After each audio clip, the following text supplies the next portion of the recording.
Jinsi ya kutumia misoprostol kwa kutoa mimba kwa kutumia tembe katika wiki 13 za kwanza za ujauzito. Kila siku, wanawake kote ulimwenguni hutoa mimba kwa njia salama kwa kutumia misoprostol. Iwapo maelekezo yatafuatwa kwa usahihi, asilimia 84 hadi 93 watapata utoaji mimba uliofanikiwa. Lakini kumbuka, habari hii ni muhimu kwa utoaji mimba kwa kutumia tembe kwa ujauzito ambazo ni wiki 13 au chini, kwa kuhesabiwa kutoka siku ya kwanza ya hedhi yako ya mwisho. Kabla ya kuanza, tafadhali fuata haya maagizo. Thibitisha idadi ya wiki za ujauzito ili kuhakikisha kuwa uko chini ya wiki 13. Jaribu kupanga ratiba ya utoaji mimba wako wakati huna shughuli nyingine yoyote na unaweza kupumzika. Ingawa matatizo ni nadra, ni muhimu kuwa na mtu pamoja nawe na mpango wa utekelezaji katika kesi ya dharura. Fikiria kuhusu kujitunza: kunywa maji, kula mlo, kunywa chai, tumia kibano cha joto au oga kwa kutumia maji moto ili kutuliza mkazo wowote, na uwe tayari kutumia dawa za maumivu kama vile ibuprofen. Fanya kila kitu kinachokufanya ustarehe katika kipindi chako cha kawaida. Hali ya matibabu ambayo ni masharti.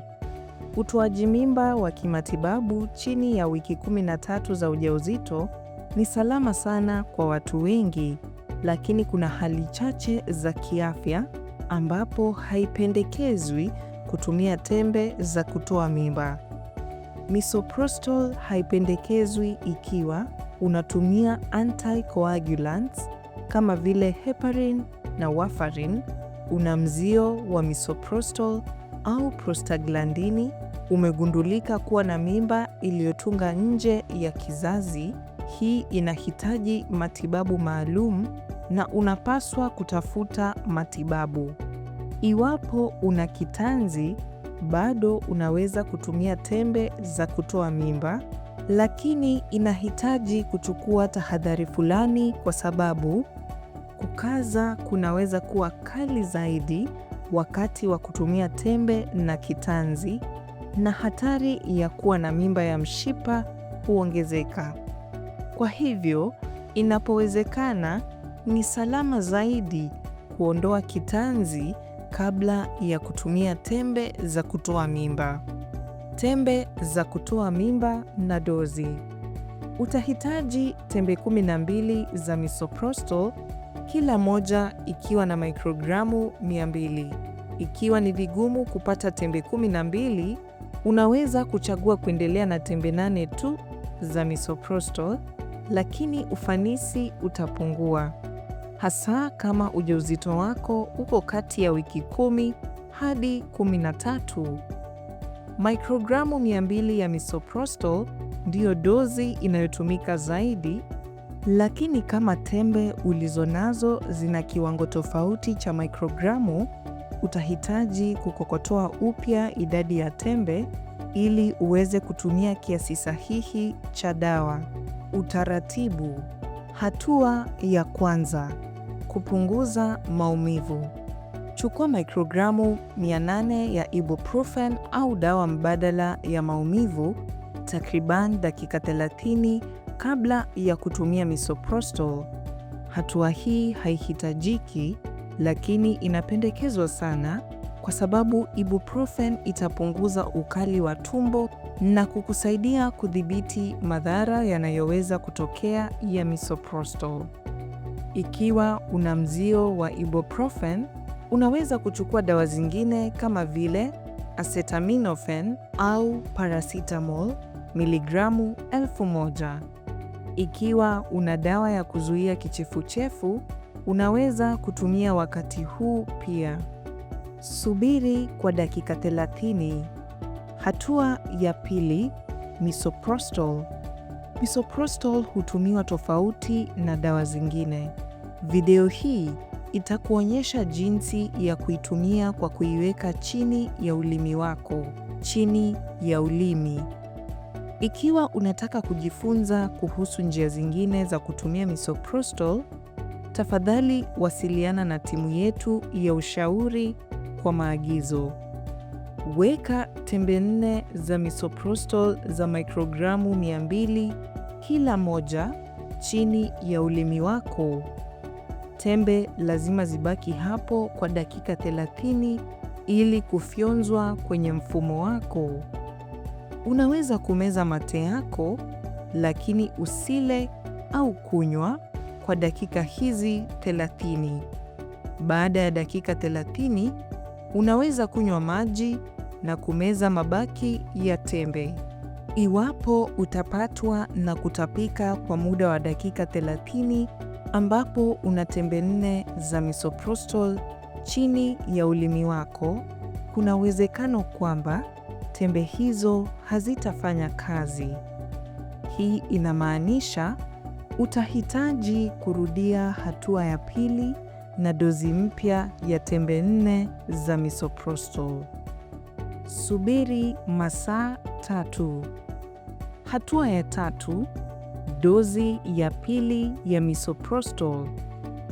Rudia hatua ya pili na weka tembe zingine 4 za misoprostol za mikrogramu 200 kila kimoja chini ya ulimi wako kwa dakika 30. Baada ya dakika 30, unaweza kunywa maji kidogo na kumeza mabaki ya tembe. Subiri masaa 3. Hatua ya 3, dozi ya 3 ya misoprostol. Rudia hatua ya 3 na weka tembe zingine 4 za misoprostol za mikrogramu 200 kila kimoja chini ya ulimi wako kwa dakika 30. Baada ya dakika 30, unaweza kunywa maji kidogo na kumeza mabaki ya tembe. Kutokwa na damu na maumivu ya tumbo kwa kawaida huanza ndani ya saa 4 hadi 6, lakini vinaweza kuanza mapema kama dakika 30 baada ya kutumia misoprostol au kuchukua hadi saa 24 kuanza. Iwapo hutapata kutokwa na damu au maumivu ya tumbo ndani ya saa 24 baada ya dozi yako ya kwanza ya misoprostol, tafadhali wasiliana nasi. Inawezekana na ni salama kurudia utaratibu huu ikiwa itahitajika. Dalili zinazotarajiwa. Utajua kuwa utoaji mimba umeanza unapopata uzoefu wa maumivu ya tumbo na kutokwa na damu nyingi ambayo ni sawa au nzito kuliko kipindi chako cha kawaida. Huambatana na kufukuzwa kwa damu iliyoganda na tishu ambayo inaweza kuwa na ukubwa tofauti kulingana na umbali wa ujauzito, na harufu sawa na rangi kama kipindi chako cha kawaida. Muda wa kutokwa na damu nyingi na ukubwa wa tumbo hutofautiana kutoka kwa mtu hadi mtu. Unaweza kuendelea kuchukua dawa za maumivu wakati wa utaratibu. Usizidi kipimo kilichopendekezwa kwa siku na usitumie aspirini ya kawaida, kwani huongeza hatari ya kutokwa na damu inapojumuishwa na ibuprofen. Unaweza pia kutumia kigandamizi chenye joto juu ya tumbo yako au vinywaji joto ili kupunguza makali ya tumbo. Madhara. Misoprostol inaweza kusababisha kuhara, kichefuchefu, kutapika, kizunguzungu, maumivu ya tumbo, maumivu ya kichwa, homa nyepesi na baridi. Madhara haya ni ya kawaida na ya muda na yatatoweka ndani ya saa 24 au chini ya hapo. Ishara za onyo wakati wa kutafuta msaada. Ni muhimu kuzingatia mwili wako na jinsi unavyohisi katika mchakato mzima.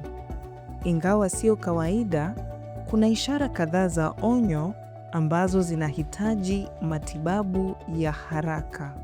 Ukijaza pedi 2 au zaidi ndani ya saa moja au chini ya hapo, na hii hudumu kwa saa 2 mfululizo au zaidi. Ikiwa una homa ya nyuzi joto 38, yani 100.4 Fahrenheit, ambayo huanza saa 24 zijazo baada ya kutumia kipimo cha mwisho cha misoprostol na haishuki baada ya kutumia ibuprofen, thibitisha kila wakati na thermometer. Iwapo utapata maumivu makali ambayo hayana nafuu baada ya kutumia dawa za maumivu kama ibuprofen, ikiwa unajisikia mgonjwa sana au rangi au harufu ya damu yako ni tofauti sana na kipindi chako cha kawaida. Damu inaweza kuwa na harufu isiyopendeza na inaweza kuwa kahawia, giza au nyekundu nyangavu, lakini ikiwa una kutokwa kwa rangi nyingine ambayo ina harufu iliyooza, inaweza kuwa maambukizi. Ikiwa una uwekundu, kuwasha au mikono yako, shingo na uso vimevimba, kuna uwezekano kwamba una athari ya mzio kwa dawa. Katika kesi hii, unaweza kutumia antihistamine, lakini ikiwa unapata vigumu kupumua, basi mmenyuko wa mzio ni mbaya sana na unahitaji huduma ya matibabu mara moja. Kumbuka, ikiwa unahitaji kutafuta matibabu, sio lazima useme kuwa ulitumia tembe za kutoa mimba ili kutoa mimba, kwani tembe hazitambuliki ikiwa umezitumia chini ya ulimi wako. Huduma baada ya kutoa mimba. Kutoa mimba kwa kutumia tembe huchukua takriban siku 15 kukamilika. Ni kawaida kutokwa na damu kwa siku kadhaa baada ya kutumia tembe, lakini dalili zinapaswa kuendelea kupungua. Ni sawa ikiwa damu itaacha na kuanza, na inaweza kuendelea hadi kipindi chako cha pili, ambacho mara nyingi hutokea ndani ya wiki ya 4 hadi 6. Si lazima upate uchunguzi wa jaribio la mawimbi sauti baada ya utoaji mimba. Ikiwa unataka kuthibitisha kwamba utoaji mimba ulifanikiwa, utahitaji kusubiri wiki 2 kufanya uchunguzi wa jaribio la mawimbi sauti na wiki 4 hadi 5 kupima damu au mkojo ili kuhakikisha kuwa matokeo ni sahihi. Kupima mimba mapema kunaweza kutoa matokeo ya uongo chanya. Katika wiki zinazofuata za utoaji mimba, chukua tahadhari hizi. Kutumia pedi kunapendekezwa ili kufuatilia kutokwa na damu kwako wakati wa siku chache za kwanza za utoaji mimba, lakini unaweza kubadili kutumia tamponi au kikombe cha hedhi mara tu unapopata raha. Unaweza kurudi kwenye shughuli zako za kawaida, mazoezi, kazi na kadhalika mara tu unapohisi kuwa tayari. Ni jambo la kawaida kabisa kuwa na hisia mbalimbali baada ya kutoa mimba. Unaweza kujisikia kutulia, utulivu na furaha, au unaweza kuhisi huzuni au mchanganyiko wa hisia tofauti. Baadhi ya watu huanza kujisikia vizuri mara moja, wakati wengine inaweza kuhitaji muda zaidi. Ikiwa unatatizika, kuzungumza na mtu unayemwamini kunaweza kukupa msaada na faraja. Hakuna ushahidi wa muda unaopendekezwa unaopaswa kusubiri kufanya ngono baada ya kutumia tembe za kutoa mimba. Unaweza kufanya ngono wakati wowote ukiwa tayari. Jambo muhimu zaidi ni kusikiliza mwili wako na tamaa. Mzunguko wako wa hedhi unaweza kurudi katika takriban wiki 4 hadi 6. Uwezo wako wa kushika mimba unaweza kurudi haraka sana, ambayo ina maana kwamba unaweza kupata mimba ikiwa utafanya ngono bila kinga muda mfupi baada ya kutoa mimba ndani ya muda wa wiki 2. Ikiwa ungependa kuzuia mimba isiyohitajika, inashauriwa kuanza njia ya kupanga uzazi mara moja. Ikiwa una maswali yoyote, tafadhali wasiliana na washauri wetu kwa barua pepe kwa info@safetochoose.org au kwa gumzo la moja kwa moja kwenye safetochoose.org/sw. Pia unaweza kutupata kwenye mitandao ya kijamii @safetochoose. Tuko hapa kukusaidia.